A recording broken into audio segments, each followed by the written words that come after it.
సమస్యతో కలిసి ఉన్న ఈ 3 విషయాలను ఎల్లప్పుడూ గుర్తుపెట్టుకోండి.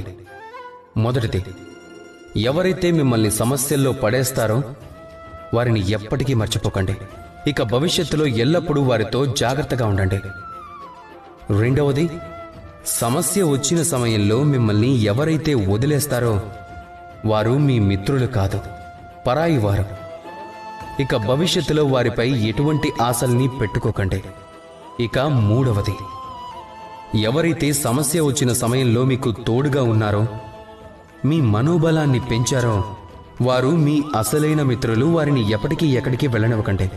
సమస్యతో జోడించి ఉన్న ఈ 3 విషయాలను ఒకవేళ మీరు ఎప్పుడు గుర్తుపెట్టుకుంటే అప్పుడు సమస్య మర్చిపోయి కూడా ఎప్పుడు మీ జీవితంలో మళ్ళీ తిరిగి రాదు. రాధా కృష్ణ.